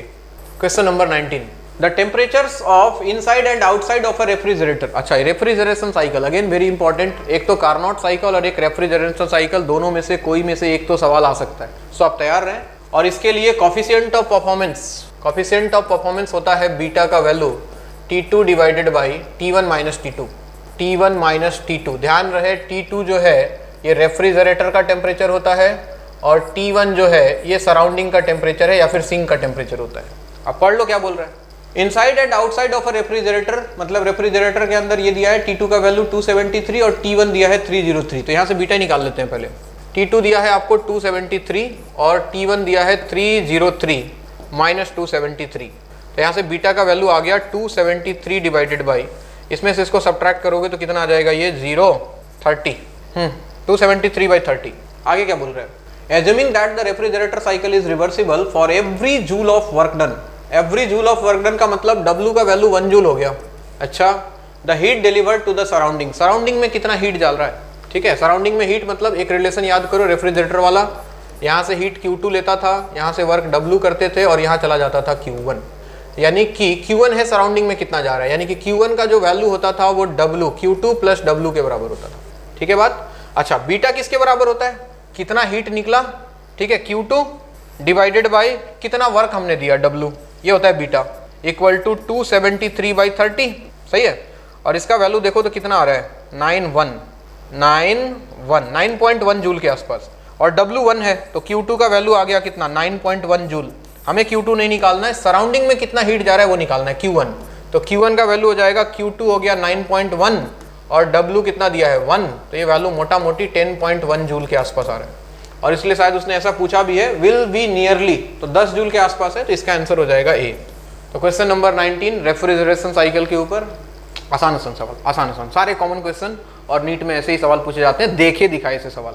जरूरत है आपको टाइम टू टाइम रिवाइज करने की, बहुत अच्छे से पढ़ने की। तुमको बहुत कुछ पढ़ना है, कॉम्प्लिकेटेड चीजें नहीं पढ़नी है, ठीक है। पढ़ना बहुत कुछ है, सब कुछ पढ़ के जाना है। सवाल हर चैप्टर से आएगा, कहाँ से आएगा किसी को नहीं पता। मान के चलो हर चैप्टर से एक सवाल मिनिमम, एक से ज्यादा भी आता है, मॉडर्न से बहुत ज्यादा आता है, लेकिन मिनिमम एक सवाल तो आना ही है। तो आपको पढ़ने सारे चैप्टर्स हैं, रिवाइज सारे चैप्टर्स करने हैं, सवाल छूटने नहीं चाहिए। और अगर सब कुछ सही रहा तो आप फिजिक्स में 180 स्कोर बिल्कुल कर सकते हो, जैसा कि लास्ट ईयर का पेपर था। क्वेश्चन नंबर 20 बोल रहा है कि ना Carnot cycle order of processes. Carnot cycle में पहले प्रोसेस ही बता देता हूं आपको। 2 आइसोथर्मल होते हैं और 2 आइडियाबैटिक होते हैं भाई, 1 2 ये 3 और ये 4, ये A B C D, A B B C C D D है। इनके नाम लिख दूं, इंपॉर्टेंट है, याद रखें। दिस इज आइसोथर्मल एक्सपांसन, सबसे पहले this is adiabatic expansion, adiabatic expansion. This is isothermal compression, isothermal compression, and this is adiabatic compression, adiabatic compression. तो ये 4 ऑर्डर देख लो, जहां पे है वो आपका आंसर है। आइसोथर्मल एक्सपांसन, ठीक है, उसके बाद एडियाबैटिक एक्सपांसन, सही है, उसके बाद एडियाबैटिक कंप्रेशन गलत। Isothermal expansion, adiabatic expansion, isothermal compression, adiabatic compression, बिल्कुल सही, option number B is correct. तो 20 का आंसर हो जाएगा बी। उसके बाद आते हैं क्वेश्चन नंबर 21 पे। 21 क्या बोल रहा है, N ideal gas is taken through a cyclic thermodynamical process through 4 steps. Cyclic process है, साइक्लिक प्रोसेस, साइक्लिक प्रोसेस जैसे ही दिमाग में आया ना बच्चों, साइक्लिक प्रोसेस, इसके लिए Q equal to W plus delta U में डेल्टा U का वैल्यू हमेशा 0, ध्यान रहे ये बात। साइक्लिक प्रोसेस में सिस्टम जो है बहुत सारे चेंजेस के बाद घूम फिर के वहीं आ जाता है, और अगर वहीं आ गया है सिस्टम तो change in internal energy 0, because this is a point function. देखो वीडियो सॉल्यूशन के दौरान ये बात कम से कम 4 से 5 बार बोल चुका हूं मैं, तो कम से कम अगर अभी भी नहीं आता है तो तुमको एटलीस्ट अभी तक तो याद हो जाना चाहिए। यानी कि हीट जो होता है वो वर्क के बराबर होता है, बस रख लो। तो सब में हीट दिया है, वर्क दिया है, कोई एक पूछ रहा है Q1 कितना दिया है 5960, Q2 है -5585, Q3 है -2980, Q4 है 3645, and this must be equal to work done. पहला वर्क डन है 2200, दूसरा वर्क डन है -825, तीसरा है -1100, और W4 आपको निकालना है। तो ये सिंपल सा कैलकुलेशन, मैं कैलकुलेट नहीं करने जा रहा। इसका आंसर आ जाएगा 765 joule, 765 joule, option number C. 21 का आंसर सी है ना। तो बहुत सिंपल सा सवाल, साइक्लिक प्रोसेस में हीट और वर्क बराबर होता है, ठीक है। Question number 22, the temperature inside a refrigerator is T2 degree Celsius. देखो फिर से वही कहानी, रेफ्रिजरेटर वाला सवाल। बीटा इक्वल टू क्या पढ़ाया, बीटा इक्वल टू सर आपने बताया T2 divided by T1 minus T2। Inside T2 degree Celsius में, ध्यान रहे, तो आप लिखोगे T2 प्लस 273, और T1 बाहर टेम्परेचर है T1, तो T1 plus 273 minus T2 plus 273, तो 273 तो उड़ेगा, तो बीटा का वैल्यू आ गया कितना T2 प्लस, ये बिल्कुल वैसा ही सवाल है जो थोड़ी देर पहले आया था, divide by T1 minus T2, और बीटा किसके बराबर होता है Q2 डिवाइडेड बाई W के, equal to T2 plus 273 divide by T1 minus T2। क्या लिखा है इसमें फिर से, the amount of heat delivered to the room for, फिर से सेम ही सवाल है, यानी कि Q1 निकालना है, each joule of electrical energy, बिल्कुल सेम सवाल। W1 है तो Q2 का वैल्यू ये हो गया T2 plus 273 divide by T1 minus T2, और हम जानते हैं Q2 plus W is Q1, और W1 है तो Q1 का वैल्यू हो गया Q2 प्लस 1, यानी कि T2 plus 273 divide by T1 minus T2 plus 1। LCM ले लोगे तो नीचे तो T1 माइनस T2 रहेगा, ये ऊपर जाएगा, T2 कैंसिल हो जाएगा, तो ऊपर आ जाएगा T1 प्लस 273। आंसर आएगा इसका T1 plus 273 divide by T1 minus T2। देखो ऑप्शन नंबर बी में दिखाई दे रहा है, सही है बात, आंसर बी इज करेक्ट, ठीक है। क्वेश्चन नंबर 23, क्या बोला जा रहा है कि an stationary object at 4 degree Celsius and weighing 3.5 kg falls from a height of 2000 metre, ठीक है, एक ऑब्जेक्ट है 4 डिग्री सेल्सियस पे है और हाइट कितना है इसका 2000 मीटर, यहाँ से गिरा ग्राउंड पे। अच्छा जी, उसके बाद क्या हुआ, मास दिया है 3.5 kg। उसके बाद अच्छा माउंटेन पे गिरा, माउंटेन पे सॉरी ये पहाड़ है, बर्फ का पहाड़ है, आइस 0 डिग्री सेल्सियस पे आइस है ये। The object comes to rest immediately. अच्छा ऐसे सवाल मैंने आपको क्लास से कराए, मैकेनिकल एनर्जी का हीट में कन्वर्ट होना और हीट के कारण आइस का पिघलना। तो इसका एनर्जी क्या है, mgh, ठीक है। और ये आके क्या करेगा, क्या बोल रहा है, if the temperature of the object just before hitting the snow is 0 degree Celsius. अच्छा उसका टेम्परेचर 0 हो ही चुका है and the object comes to rest immediately, then the object will melt. कितना आइस को पिघलाएगा, तो जितना हीट जनरेट हुआ mgh से वो किस में कन्वर्ट हो गया, आइस को पिघलाने के लिए। और आइस को पिघलाने के लिए लेटेंट हीट यानी कि ml के बराबर, इसका मास दिया है, इसको m1 बोल रहा हूँ, इसका मास दिया है 3.5, g का वैल्यू 10, h का वैल्यू है 2000, मास ऑफ आइस निकालना है, लेटेंट हीट ऑफ आइस आपको गिवन है, ये देखिए 3.5 इंटू 10⁵, सही है। 3.5 से 3.5 गया, 3 एक 4 जीरो से ये 4 जीरो चला जाएगा, तो m का वैल्यू कितना आ गया, यहाँ पे बचेगा 2 और नीचे क्या आया, एक 10 बचा है, यानी कि 1/5 kg में आंसर है, ग्राम में है, तो 1/5 मल्टीप्लाइड बाई 1000 कर लो, ये 200 ग्राम आ जाएगा। यानी कि कितना आइस मेल्ट हो जाएगा भाई, 200 ग्राम आइस मेल्ट हो जाएगा। So option number C is correct. 23 का आंसर हो जाएगा आपका सी, सही है। तो ऐसे सवाल भी मैंने आपको क्लास में कराए हैं, कोई भी वेराइटी आपको छोड़ नहीं रखी है। बार बार बोल रहा हूँ, प्रैक्टिस रिवीजन सबसे इंपॉर्टेंट है। इस टाइम पे अगर आपका कोई सिलेक्शन करवाएगा तो वो है रिवीजन। हर बार इंटेलिजेंट लोगों का सिलेक्शन नहीं होता है। मैंने बहुत सारे एग्जाम्पल देखे हैं कि इंटेलिजेंट लोग जो है ओवर कॉन्फिडेंस में अपना सिलेक्शन गंवा देते हैं, और एक एवरेज बच्चा, बिलो एवरेज बच्चा कंटिन्यूअस मेहनत करने के कारण उसका सिलेक्शन हो जाता है। तो जरूरत ये नहीं है कि आप इंटेलिजेंट हो कि नहीं है, वो आपका प्लस पॉइंट है। अगर हो तो बहुत बढ़िया, दिमाग बढ़िया काम करता है, दैट इज वेरी गुड। लेकिन अगर आप एक एवरेज हो, एक बिलो एवरेज हो, और अगर आप बार बार प्रैक्टिस करते हो, सिलेक्शन आपका कोई रोक नहीं सकता है, याद रखना। क्योंकि ऐसे एग्जाम्पल मेरे पास भरे पड़े हैं, कभी आना मिलके मैं बताऊंगा जरूर। किसी महान आदमी ने कहा भी था, एक लाइन है, करत करत अभ्यास के जड़मती होत सुजान, रसरी आवत जातते सिल पर परत निशान। इसका मतलब है कि वो कुएं में जो रस्सी खींचते खींचते उसमें गड्ढा हो जाता है रस्सी से। तो अगर एक रस्सी पत्थर में गड्ढा कर सकता है बार बार वहां पे टच होने से, तो फिर तुम तो फिर भी यार इंसान हो, तुम्हारे अंदर दिमाग है। नीट क्या चीज है, तुम यूपीएससी निकाल सकते हो अगर कंटिन्यूअस पढ़ाई किया तो। इसलिए इस बात का ख्याल रखें। क्वेश्चन नंबर 24 पे आते हैं। बोल रहा है 310 joule of heat is required to raise the temperature of 2 mole of an ideal gas at constant pressure. Constant pressure पे जो हीट होता है बच्चों, उसका वैल्यू होता है NCP डेल्टा T के बराबर।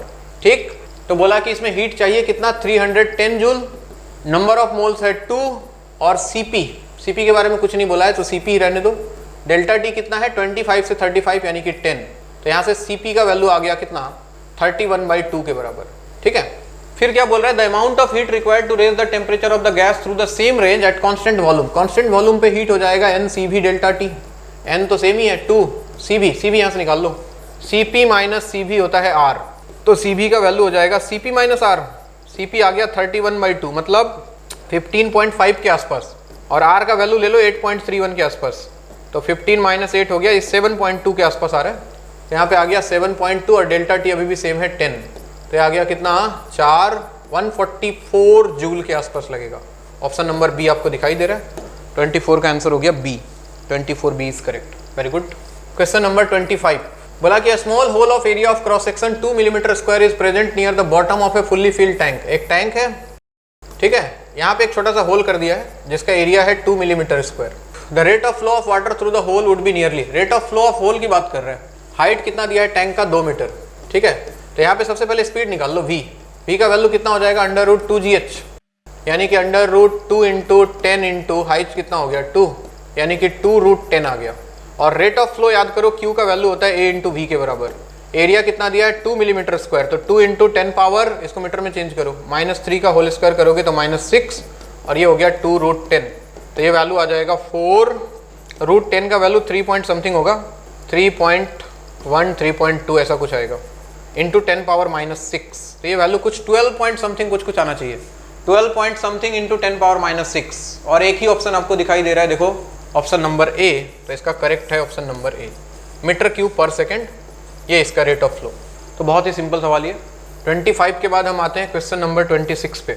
26 में ज़्यादा मेहनत नहीं करता हूँ, ऐसे लिख देता हूँ, Bernoulli's theorem is based on conservation of energy. Obvious सी बात है, ये सबको पता होगा, ऑप्शन नंबर डी। 27, फिर से वैसा ही सवाल आ गया। देखो, a tank is filled up to a height h 27। देखना, ये रखा है टैंक, इसका हाइट है h और ये जमीन से भी h हाइट पे, ऐसे इसमें भरा है पानी, यहाँ से y नीचे, यहाँ पे एक होल किया है और यहाँ से पानी गिर रहा है और ये पानी ऐसे ऐसे पहुँच रहा है यहाँ पे, और वो इसको बोल रहा है एक्सएम, यहाँ से यहाँ तक। लगता है थोड़ा अच्छा सवाल है, थोड़ा सा, बाकी सब तो ठीक है। Ground maximum range XM, to get maximum range XM, इसका वैल्यू मैक्सिमम होना चाहिए। A small hole is punched at a distance y from the free surface of the liquid, then. अच्छा, इस एक्सएम और h के बीच में रिलेशन निकालना है अगर एक्सएम को मैक्सिमम करना है तो। एक्सएम को मैक्सिमम करने के लिए सबसे पहले यहाँ पे स्पीड निकाल लो। यहाँ पे जो v का वैल्यू होगा वो कितना हो जाएगा, √2gh, यानी कि √2gy के बराबर। ठीक है, अब ये वाला हाइट अगर मैं h मान लूँ यहाँ से यहाँ तक, तो यहाँ से यहाँ नीचे आने में इसको टाइम कितना लगेगा, टाइम होता है √2h/g, पढ़ा होगा आपने। तो √2, ये हाइट कितना हो जाएगा भाई, ये हो जाएगा h + h, 2h - y के बराबर, 2h - y के बराबर डिवाइडेड बाई g। ठीक है बात, ठीक है सर। अच्छा, यहाँ स्पीड निकल गया, ये टाइम पता लग गया, यहाँ से यहाँ पहुँचने में टाइम कितना लगेगा, तो इस डिस्टेंस का वैल्यू कितना आ गया, distance equal to speed into time. Horizontal speed आपको पता है, टाइम पता है, हॉरिजॉन्टल डायरेक्शन में कोई एक्सेलरेशन तो है नहीं, तो एक्सएम इक्वल टू हमने लिखा v इंटू टी, v का वैल्यू है √2gh 2gy और टाइम लगा है √2 into 2h - y divided by g। ये g से ये g देखो कैंसिल हो गया और एक्सएम का वैल्यू आ गया 2 और 2 4 से एक 2 तो बाहर निकाल सकते हैं, √ में आ जाएगा y इंटू 2h - y, यानी कि 2hy - y²। अब देखो इसके बाद थोड़ा सा मैथमेटिक्स है, हल्का सा मैथमेटिक्स, ज़्यादा नहीं। क्या करना है आपको, बोला कि इसका वैल्यू मैक्सिमम होना है और किसी चीज़ को मैक्सिमा या मिनिमा करना है तो उसको डिफरेंशिएट करके 0 पुट करते हैं, मैथमेटिक्स बोलता है। तो हमने क्या किया, इसको हमने डिफरेंशिएट कर दिया dxm divided by dy, y के बारे में बोला गया है। तो 2 इंटू रूट का डिफरेंशिएशन होता है 1/2 √x, तो 1/2 √2hy - y²। अंदर जाओगे तो 2hy का हो गया 2h और y² का हो गया 2y, ये डिफरेंशिएशन आ गया। अब मैं इसको उठा के पुट कर रहा हूँ 0, ध्यान देना, इसको 0 पुट करूंगा तो बाकी सब तो 0 हो जाएगा, सिर्फ बचेगा ये 2h - 2y। तो अगर मैं इसको 0 पुट करूं dxm/dy = 0, तो आपको मिलेगा 2h - 2y = 0 और यहाँ से आपको मिलेगा h = y। ये आंसर नहीं है, आपको रिलेशन निकालना है xm और y के बीच में, यानी कि ये जो कहानी था इसमें आप h के जगह पे क्या रख दो, y रख दो, आपका रिलेशन आ जाना चाहिए। तो xm का वैल्यू, अगले पेज पे जा रहा हूँ, 2√2hy - y²। एक्सएम का वैल्यू है 2√2hy - y², तो ये बन जाएगा 2√2 इंटू, ये बन जाएगा h² - h², सेम ही कहानी है। तो ये आ जाएगा 2 इंटू √h² बन जाएगा h, यानी कि एक्सएम का वैल्यू आ जाएगा 2h। तो इसका आंसर हो जाएगा ए। क्वेश्चन नंबर 27 का आंसर हो गया कितना, ए। आ रही है बात समझ में, बहुत सिंपल सवाल था ये भी। क्वेश्चन नंबर 28, ये तो ऐसे ही हो जाएगा, इसमें डेंसिटी का रिलेशन पूछ रहा है। ये 𝜌1 है, ये 𝜌2 है, ये बीच वाला बॉल जो दिख रहा है ये 𝜌3 है। तो देखो 𝜌1 से तो नीचे आ गया ये, मतलब इसका डेंसिटी 𝜌1 से ज़्यादा रहा होगा लेकिन 𝜌2 से कम रहा होगा। तो सबसे ज़्यादा डेंसिटी किसका होगा भाई, सबसे ज़्यादा डेंसिटी हो रहा होगा किसका, 𝜌2 का, उसके बाद कौन, 𝜌3 का, उसके बाद कौन, 𝜌1 का। ये रिलेशन देख लो कहाँ पे है, 𝜌2 सबसे ज़्यादा, उसके बाद 𝜌3, उसके बाद 𝜌1। Option number D. तो 28 का आंसर हो गया डी, 28 का answer D. 29, 2 raindrops reach the earth with different terminal velocities having ratio v1:v2 दिया है 9:4, और आपने पढ़ा होगा शायद इनके रेडियस ऑफ वॉल्यूम पूछ रहे हैं। v जो होता है वो प्रोपोर्शनल टू r² होता है भाई, रेडियस के स्क्वायर होता है। टर्मिनल वेलोसिटी किसके प्रोपोर्शनल होता है, एक टर्मिनल वेलोसिटी का रिलेशन है, आप देखोगे वहाँ पे r² आता है, यानी कि जो स्फेयर है उसके रेडियस के स्क्वायर के प्रोपोर्शनल है। तो अगर मैं यहाँ से v1/v2 लिखूँ तो मैं क्या लिखूंगा, r1/r2 का होल स्क्वायर, सही है। और v1/v2 दिया है 9/4 equal to r1/r2 whole square. यहाँ से r1/r2 आपको मिल जाएगा कितना, 3/2 के बराबर। लेकिन आपसे ये नहीं पूछा है, आपको बोल रहा है ratio of their volume, volume 1 divided by volume 2।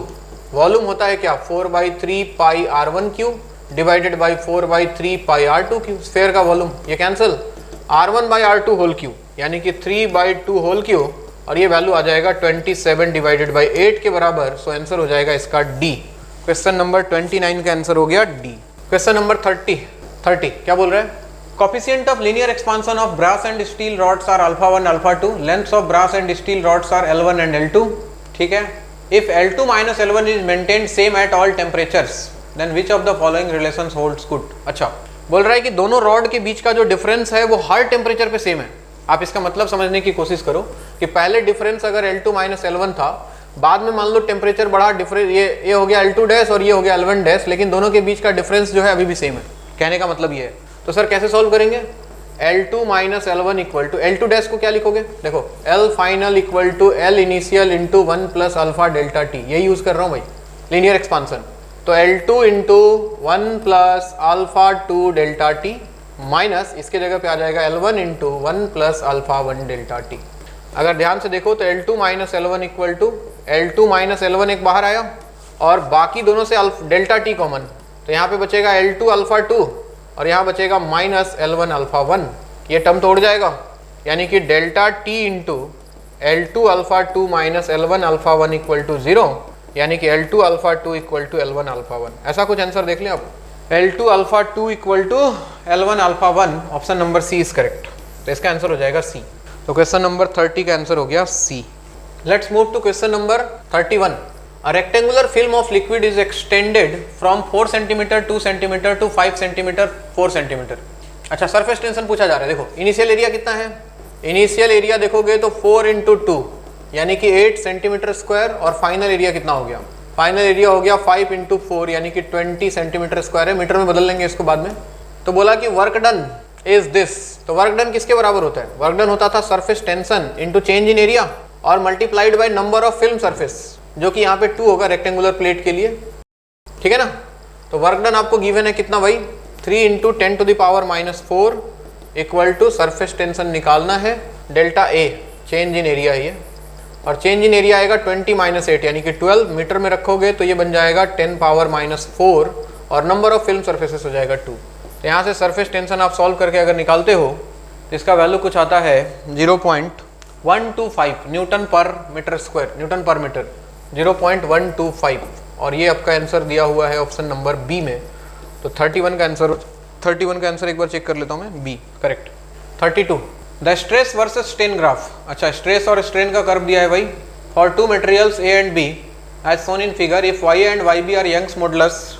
अच्छा, यंग्स मॉडुलस होता क्या है? यंग्स मॉडुलस होता है स्ट्रेस बाय स्ट्रेन, और ग्राफ में देखो तो स्ट्रेस वर्सेस स्ट्रेन ग्राफ ही है, तो मतलब ये कुल मिला के स्लोप ही तो है।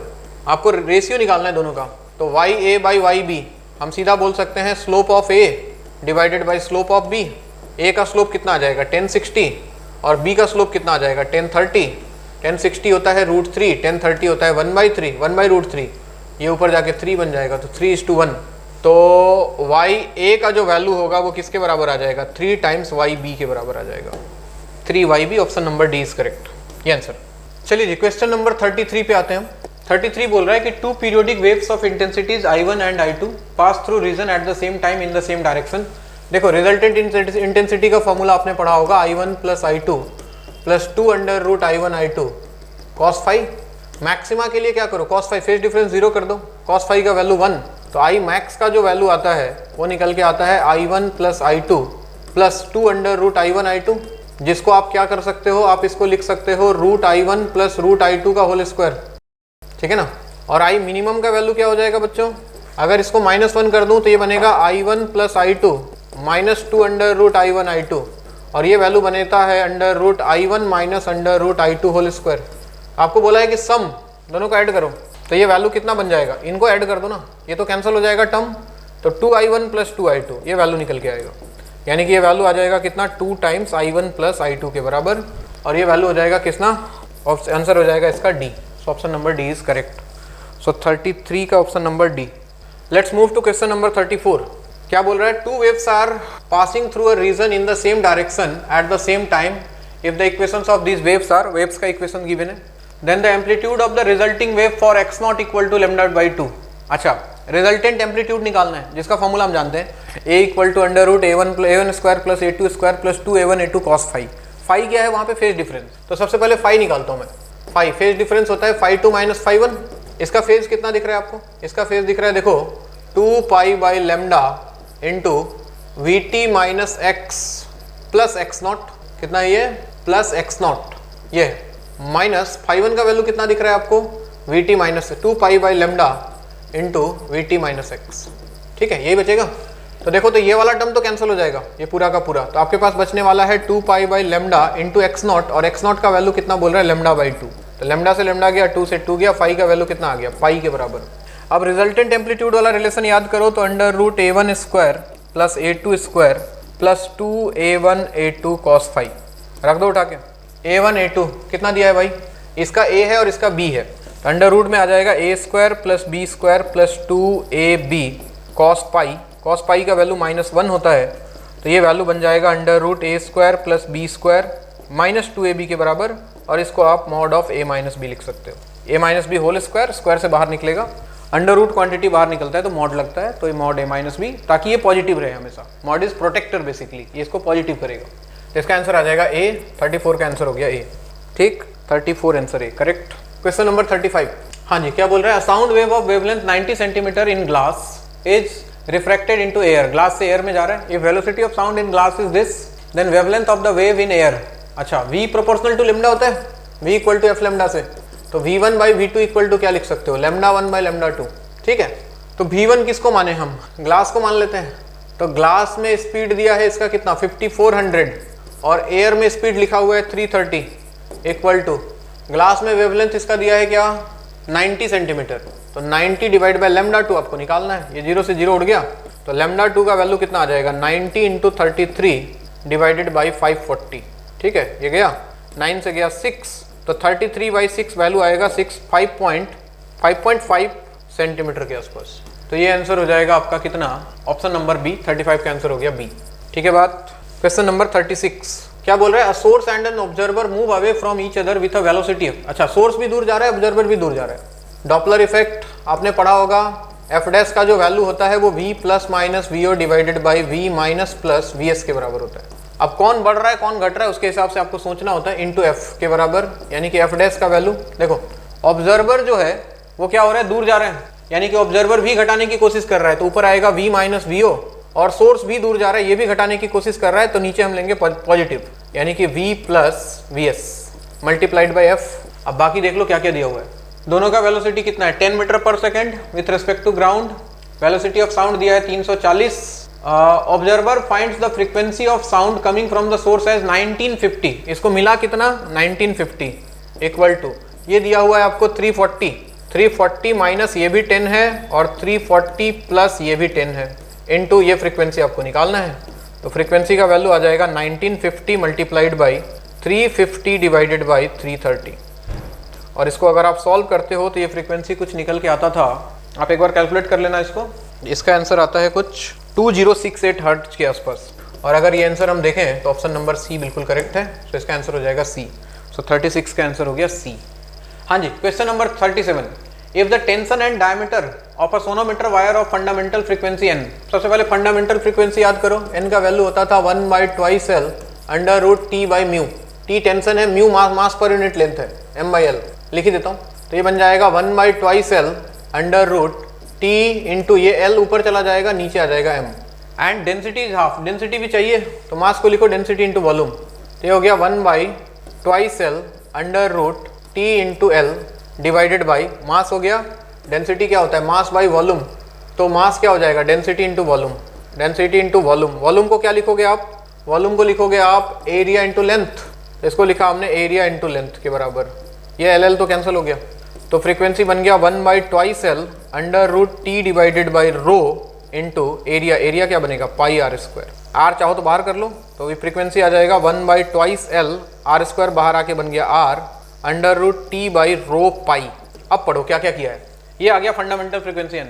बोला है कि tension and diameter of wire is doubled, tension and diameter यानी कि टी को डबल किया है, यानी कि एन डैश की अगर बात करूं मैं तो आपके पास आएगा 1/2L, डायमीटर बढ़ाया तो आर हो गया 2r, ठीक है, अंडर रूट टी के जगह पे हो गया 2t, and density is half, density को आधा कर दिया, तो डेंसिटी के जगह पे रो के जगह पे आ गया रो बाई 2 इंटू पाई।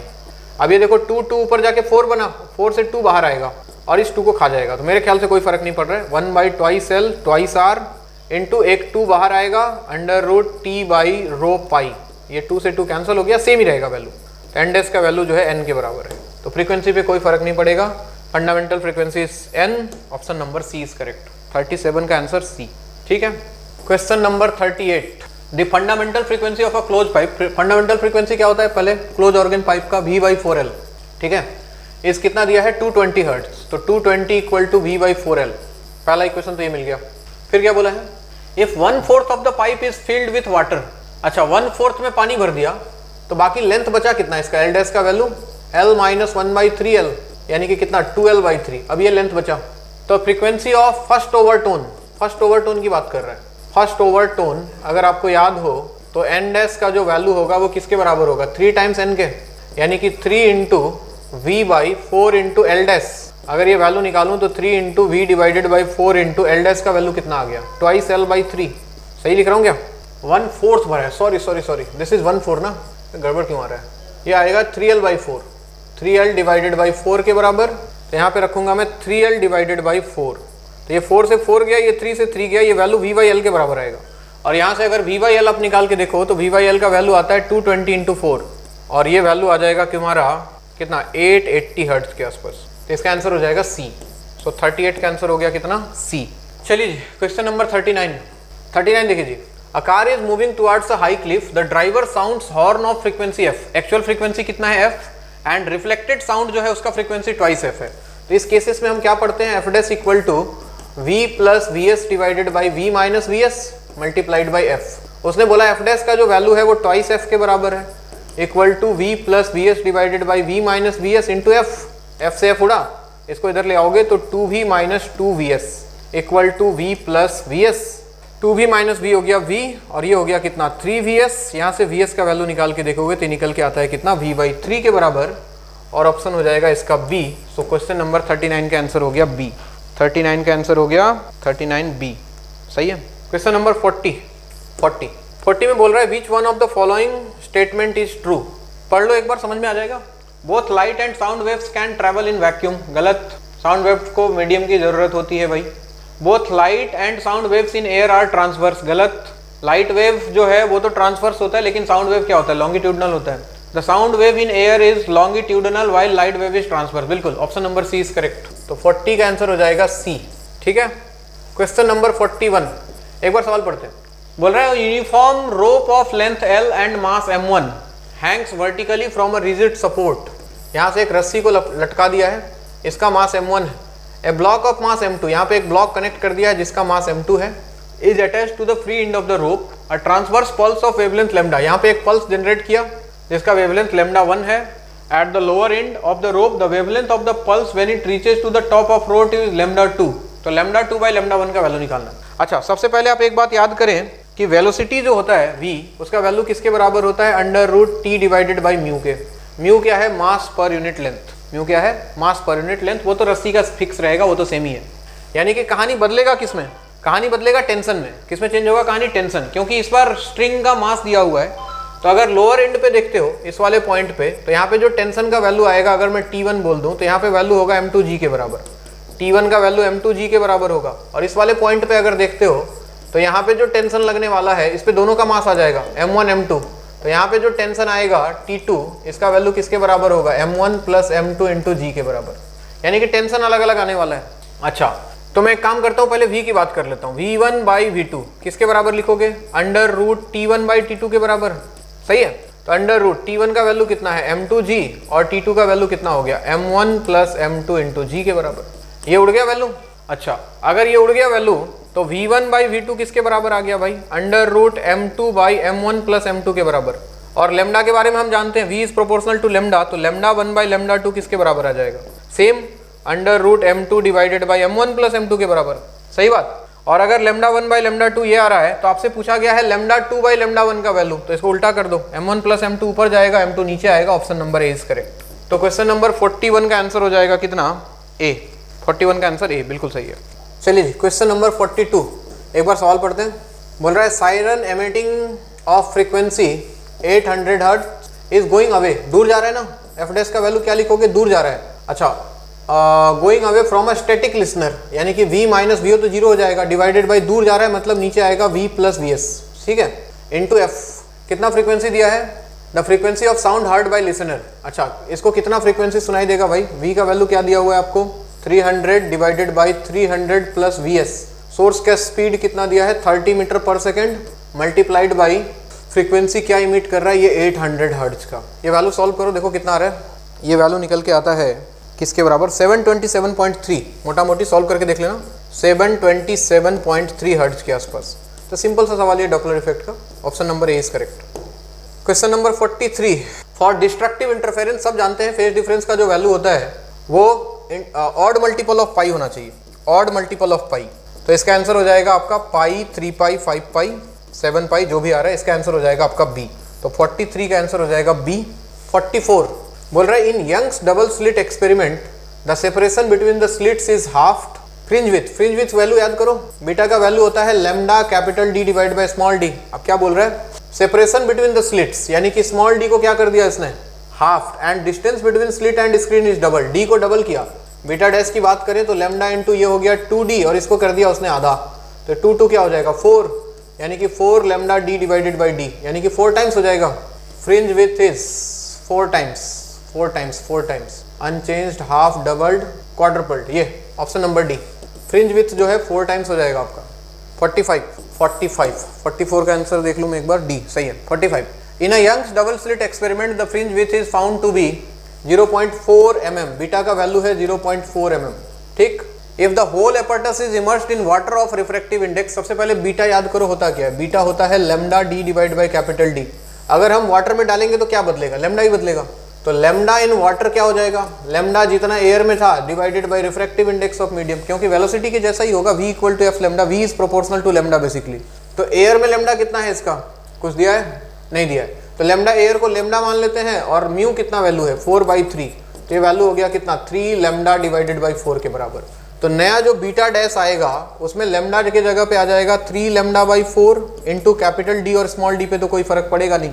तो ये वैल्यू क्या था, lambda D by D, sorry lambda D by D क्या है, बीटा, जिसका वैल्यू 0.4 है, यानी कि 3/4 इंटू क्या आ गया 0.4। तो ये वैल्यू देखो 4 से गया 0.1 और ये वैल्यू आ जाता है 0.3 mm के आसपास, ठीक है। और 0.3 mm अगर आप देखना चाहो तो ऑप्शन उठता है ए, तो 45 का आंसर हो जाएगा ए, ऑप्शन नंबर ए सही है। 46 क्वेश्चन नंबर 46 को अगर मैं पढ़ूं तो बोल रहा है in Young's double slit experiment the wavelength of light was changed from 7000 to 3500 angstrom. Wavelength बदला है तो देखो भाई बीटा, फिर से बीटा के ऊपर आ जाओ, लैम्डा डी बाई डी के पास। उसके बाद बोल रहा है when doubling the separation between the slits, while doubling the separation between the slits, D के वैल्यू को चेंज किया इसने 2d, ठीक। वेवलेंथ चेंज किया, डी चेंज किया, ठीक है ना। वेवलेंथ को इसने क्या किया, आधा किया है, और डी के वैल्यू को डबल किया है, लैम्डा को आधा किया, लैम्डा बाई 2, और डी को डबल किया, ठीक है। उसके बाद बोल रहा है क्या होगा, which is not true for this experiment, क्या सही नहीं है। The width of fringe changes, बिल्कुल चेंज होगा। लैम्डा को उसने क्या किया है, लैम्डा बाई 2 किया है, और डी को 2d किया है, तो बीटा डैश का वैल्यू कितना निकल के आ जाएगा, लैम्डा के जगह पे lambda tie 2 into D divide by 2d, तो ये आ जाएगा लैम्डा डी बाई 4d। ये तो बदल गया, तो पहला तो गलत है, सॉरी पहला तो सही है। मुझे नॉट ट्रू ढूंढना है इस बार, ध्यान रखना, नॉट ट्रू कौन सही नहीं है। Colour of the bright fringes changes, बिल्कुल वेवलेंथ चेंज हुआ है तो कलर पे इफेक्ट पड़ेगा ही, ये भी सही है। The separation between successive bright fringes changes, हाँ बिल्कुल चेंज होगा, सेपरेशन भी बदलेगा। The separation between successive dark fringes remains unchange, नहीं सेपरेशन बदलेगा तो दोनों के बीच का बदलेगा, ये ऑप्शन गलत है, option number D is correct. मतलब गलत है लेकिन हमारे लिए यही सही है। क्वेश्चन नंबर 47 यानी कि 46 का आंसर हो गया था डी, 46 डी सही है। 47 बोल रहा है slit of with A is illuminated with a monochromatic light of wavelength lambda from distant source and the diffraction pattern, अच्छा डिफ्रैक्शन में बताओ भाई, डिफ्रैक्शन वाली कहानी है ये। From a distant source and the diffraction pattern is observed on a screen placed at distance capital D from the slit to increase the width of the central maxima। Central maxima, अगर आपको central maxima याद हो तो ये सवाल बहुत simple है। Central maxima होता था beta equal to 2 lambda D divide by, नीचे ए आता था, सिंगल स्लिट का जो विड्थ है ये होता है। तो बोल रहा है to increase the width of central maxima, इसका वैल्यू बढ़ाने के लिए क्या डी को डिक्रीज कर दे, गलत, डी घटेगा तो ये भी घट जाएगा, पहला गलत। डिक्रीज ए को घटा दे तो बीटा बढ़ जाएगा, सही है। डिक्रीज लैम्डा गलत, width can not be change, ये भी गलत है, विड्थ तो चेंज हो ही सकता है, ए को अगर घटा दें तो ये बढ़ जाएगा, तो decrease A is the answer, option number B is correct. So 47 का आंसर हो जाएगा बी। 48 तो ऐसे ही देख लो, थ्योरेटिकल सवाल है, दिख ही रहा है। Polarization of light, polarization of light में क्या होता है, कुछ पार्ट को कैंसिल कर देता है, और क्यों कैंसिल करता है, किसके कारण, ट्रांसवर्स वेव नेचर के कारण, क्योंकि जिधर वेव जा रहा है उसके परपेंडिकुलर ऑक्सीलेट कर रहा है, इलेक्ट्रिक फील्ड और मैग्नेटिक फील्ड। तो पोलराइजेशन जो है proofs that transverse wave nature of light, यानी कि ये ट्रांसवर्स नेचर से रिलेटेड है। तो इसका आंसर हो जाएगा क्या, ऑप्शन नंबर सी। 48 का आंसर हो गया C. 49, in a double slit experiment 2 slits are 1 millimeter apart, D का वैल्यू दिया है 1 millimeter and screen is placed 1 meter away, capital D है 1 meter. A monochromatic light of wavelength 500 nanometer is used. What will be the width of each slit for obtaining 10 maxima of double slit within the central maxima of single slit pattern, यानी कि double का 10 maxima single slit में आ जाए। एक fringe width कितना होता है, beta का वैल्यू क्या पढ़ा हमने डबल स्लिट में, lambda D divide by T, यानी कि 10 टाइम्स ये किसके बराबर हो, सिंगल स्लिट वाला। ये डबल स्लिट का हो गया, बीटा 2 बोल रहा हूँ, और सिंगल स्लिट में बीटा 2 का वैल्यू होता है 2 lambda D divide by twice A. ये किसके बराबर होना चाहिए, 2 lambda D divide by twice A के। ये बोलना चाह रहे हैं वो कि इसके सेंट्रल मैक्सिमा में इसका 10 मैक्सिमा आ जाए। तो क्या होगा भाई कहानी, तो 10 इंटू बीटा का वैल्यू क्या होता है, lambda D by small D equal to 2 lambda D by 2a। क्या क्या कैंसिल हो गया, लैम्डा से लैम्डा गया, 2 से 2 गया, 2 लैम्डा डी बाई ए ना, sorry 2 lambda D by A, lambda से लैम्डा कैंसिल हुआ। तो यहाँ से a का वैल्यू निकालना है हमको। a का वैल्यू कितना आ गया, और d से d भी गया। a का वैल्यू कितना आ गया भाई, 2 इंटू ये d ऊपर जाएगा डिवाइडेड बाई 10, ऐसे कुछ आना चाहिए। तो 2 इंटू डी का वैल्यू कितना है, d का वैल्यू दिया 1 mm डिवाइडेड बाई 10, तो ये कुछ 0.2 mm आ रहा है। ऑप्शन चेक कर लेता हूँ एक बार, 49 का आंसर है D, 0.2 mm is correct. So option number D. Last सवाल आज का, क्वेश्चन नंबर 50, ब्रिस्टर एंगल्स। अच्छा, ब्रिस्टर एंगल क्या है, mu mu mu mu mu का वैल्यू क्या होता था 10i, और म्यू का वैल्यू क्या होना चाहिए, ग्रेटर देन 1, मतलब 1 से ज़्यादा, मतलब i का वैल्यू क्या होना चाहिए 1045 पे तो ये 1 देगा, तो i का वैल्यू ग्रेटर देन 45। और बेसिकली ये लोग जो वैल्यू होता है वो कहाँ से कहाँ तक होता है, 45 डिग्री से लेके 90 डिग्री तक। आपने ये पढ़ा होगा, सर ने आपको पढ़ाया होगा। तो ये रेंज लाई करता है इसका 45 से 90 के बीच में। So option number C is correct. तो बच्चों आज था ये था आज का फिजिक्स का पेपर। आई होप कि आपने पेपर में बहुत अच्छा स्कोर किया होगा, और मैंने जैसा पहले भी बोला है, अगर कोई इस पेपर में 180 स्कोर करता है तो मुझसे पर्सनली आके मिले, मैं उसको एक गिफ्ट जरूर दूंगा। सबसे इंपॉर्टेंट बात, एग्जाम के लिए टाइम बहुत कम बचा है, 1 से 2 महीने बचे हैं नीट के लिए। तो अभी टाइम आ गया है कि आप जी जान लगा दो। अभी तक आप 5 घंटे 6 घंटे 7 घंटे जितना भी पढ़ रहे थे, फ़र्क नहीं पड़ता है। अभी टाइम आ गया है कि आप डेली 10 से 12 घंटे पढ़ाई करो मिनिमम, और उससे ज़्यादा बढ़ा सकते हो तो उससे ज़्यादा बढ़ाओ। रिवीजन जितना ज़्यादा करोगे सक्सेसफुल होने का चांसेस उतना ही ज़्यादा है। फिर से बोल रहा हूँ, हर चैप्टर को कोशिश करो एग्जाम के पहले 6 से 7 बार रिवाइज करने का। नोट्स पढ़ो, मॉड्यूल सॉल्व करो, वो क्वेश्चन जिसमें प्रॉब्लम हो रहा है उसको बार बार सॉल्व करो, और प्रीवियस ईयर सॉल्व करो। इतना काफ़ी है, इतना कर लिया, तुम्हारा सिलेक्शन कोई रोक नहीं सकता है। सो आज के लिए इतना ही। थैंक यू सो मच, मिलते हैं अगले वीडियो में।